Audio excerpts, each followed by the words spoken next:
1576 ವರ್ಷ ಮೊಘಲ್ ಚಕ್ರವರ್ತಿ ಅಕ್ಬರ್ ಗುಜರಾತ್ ಗೆದ್ದ ನಂತರ ರಾಜಸ್ಥಾನದ ಸಂಪೂರ್ಣ ನಿಯಂತ್ರಣವನ್ನು ಪಡೆಯಲು ಹೋರಾಟವನ್ನು ಮುಂದುವರಿಸುತ್ತಾನೆ. ಆದರೆ ಮುಂದೆ ನಿಂತಿದ್ದವರು ಮೇವಾರ್ ಮತ್ತು ಮಹಾರಾಣಾ ಪ್ರತಾಪ್ ಅವರ ಶೌರ್ಯ.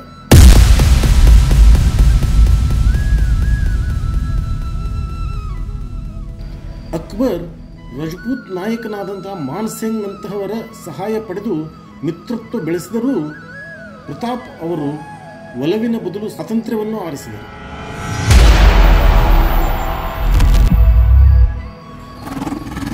ಅಕ್ಬರ್ ಶಾಂತಿಯ ಮಿಷನ್ ಕಳುಹಿಸಿದರೂ ಪ್ರತಾಪ್ ಅವರು ಯಾವತ್ತೂ ಶರಣಾಗಲಿಲ್ಲ. ನಂತರ ನಡೆದ ಯುದ್ಧವೇ ಹಲ್ದಿ ಘಾಟಿಯ ಯುದ್ಧ. ಪ್ರತಾಪ್ ಅವರ ಸೇನೆ ದಿಟ್ಟವಾಗಿತ್ತು, ಆದರೆ ತೀವ್ರವಾಗಿ ಕಡಿಮೆಯಾಗಿತ್ತು. ಆದರೆ ಶಸ್ತ್ರಾಸ್ತ್ರಗಳ ಕೊರತೆಯೂ ಇತ್ತು. ಅವರ ಧೈರ್ಯದ ಚಿಹ್ನೆಯಾದಂತಹ ತಮ್ಮ ನಂಬಿಕಸ್ಥ ಕುದುರೆ ಚೇತಕ್ ಜೊತೆಗೆ ಹೋರಾಡಿದರು. ಆದರೆ ಚೇತಕ್ ಬಿದ್ದಾಗ ಯುದ್ಧದ ಚಕ್ರವೇ ಬದಲಾಯಿತು.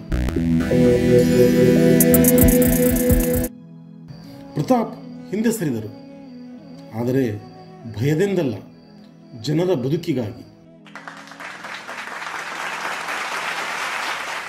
ಇತಿಹಾಸದ ಪುಟಗಳಲ್ಲಿ ಇದನ್ನು ಸೋಲೆಂದು ಬರೆದರಾದರೂ ಜನರ ಹೃದಯದಲ್ಲಿ ಇದು ಹೆಮ್ಮೆಯ ಯುದ್ಧ ಆಗಿ ಉಳಿಯಿತು.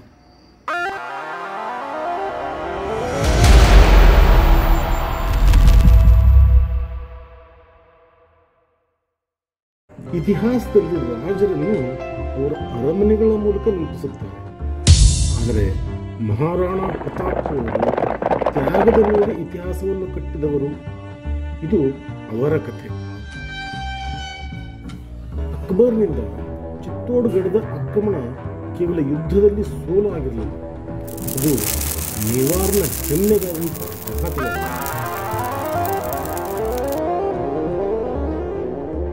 ನಾವು ಮುಘಲ್ಗಳಿಗೆ ತಲೆಬಾಗುವುದಿಲ್ಲ. ಮೇವಾರ್ ಬದುಕಬೇಕಾದರೆ ಅದು ಕಾಡಿನಿಂದ ಎದ್ದು ಬರಬೇಕು.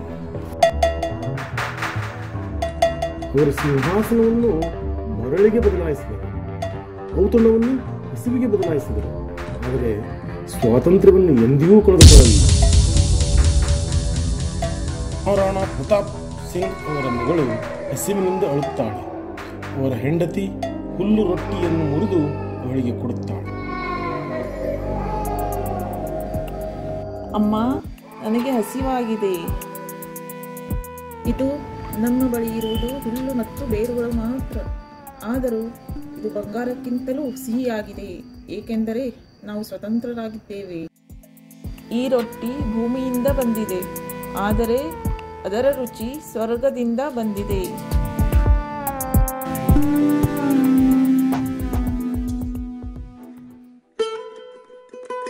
ಅಮ್ಮ ಅದನ್ನು ಮಗಳಿಗೆ ಕೊಡುತ್ತಾಳೆ. ಆ ಮಗು ಅದನ್ನು ನಿಧಾನವಾಗಿ ತಿನ್ನುತ್ತಾಳೆ. ಹಸಿವಿನಿಂದ ಆ ಮಗುವಿನ ಕಣ್ಣುಗಳು ಅಗಲವಾಗಿವೆ.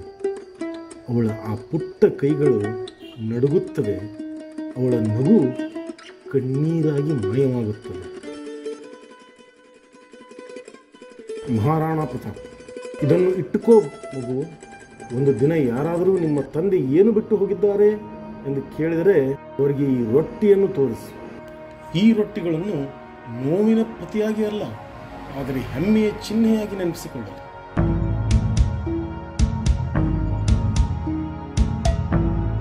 ಸ್ಥಳ ಅಕ್ಬರ್ನ ಆಸ್ಥಾನ.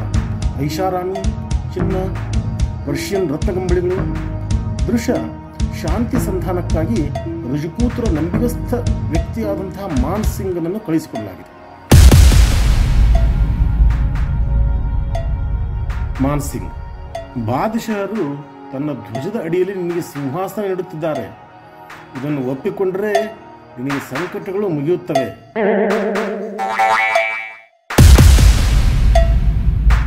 ಮಹಾರಾಣಾ ಪ್ರತಾಪ್, ಅಕ್ಬರ್ಗೆ ಹೇಳು, ಒಬ್ಬ ರಜಪೂತನು ದಾಸ್ಯದಲ್ಲಿ ಔತಣ ತಿಂದು ಬದುಕುವುದಕ್ಕಿಂತ ಕಾಡಿನಲ್ಲಿ ಹುಲ್ಲು ತಿನ್ನುವುದನ್ನು ಆಯ್ಕೆ ಮಾಡುತ್ತಾನೆ.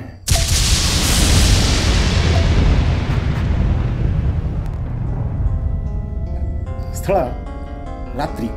ಮಿಂಚುಹುಳುಗಳು, ಮುರಿದ ಕತ್ತಿಯೊಂದಿಗೆ ಒಬ್ಬಂಟಿಯಾಗಿ ಕುಳಿತಿರುವ ಮಹಾರಾಣಾ ಪ್ರತಾಪ್. ಅವರು ಕೇವಲ ಬಾದಶಾಹನನ್ನು ಮಾತ್ರ ಎದುರಿಸುತ್ತಿರಲಿಲ್ಲ, ಅವರು ಸೋಲು, ಬಡತನ, ನಿರಾಸೆ ವಿರುದ್ಧ ಹೋರಾಡುತ್ತಿದ್ದರು. ಆದರೂ ಎದ್ದು ಬರುತ್ತಿದ್ದರು. ಒಬ್ಬ ಸೈನಿಕನು ತನ್ನ ರಕ್ತಸಿಕ್ತ ಪಾದಗಳನ್ನು ತೋರಿಸುತ್ತಾ ಪ್ರತಾಪ್ ಸಿಂಹರಿಗೆ ನಮಸ್ಕಾರವನ್ನು ಮಾಡುತ್ತಾನೆ. ಪ್ರತಾಪ್ ಸಿಂಗ್ ಅವನ ರಕ್ತಸಿಕ್ತ ಪಾದಗಳನ್ನು ನೋಡುತ್ತಾ, ಒಂದು ದಿನ ನಮ್ಮ ಮಕ್ಕಳು ತಿಳಿಯುತ್ತಾರೆ, ಈ ಹೋರಾಟ ನಮಗಾಗಿ ಅಲ್ಲ, ಅವರ ಭವಿಷ್ಯಕ್ಕಾಗಿ. ಹಲ್ದಿ ಘಾಟಿ ಕದನದ ಫ್ಲಾಶ್ ಬ್ಯಾಕ್.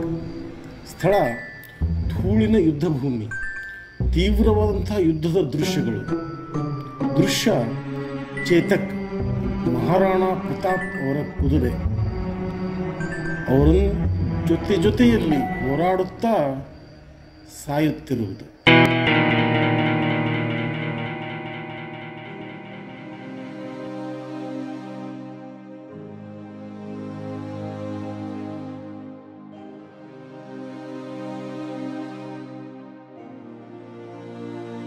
ಅವರ ಸೇನೆ ಕಡಿಮೆ ಇದ್ದರೂ ಅವರು ಎಂದೂ ಶರಣಾಗಲಿಲ್ಲ. ಮರಣಕ್ಕಾಗಲಿ ನಿರಾಶೆಗಾಗಲಿ ಎಂದೂ ಸೋಲಲಿಲ್ಲ.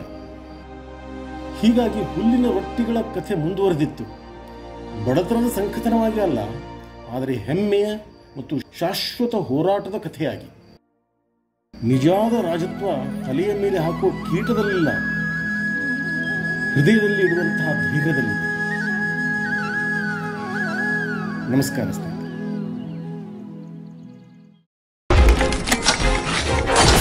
I'm losing my mind.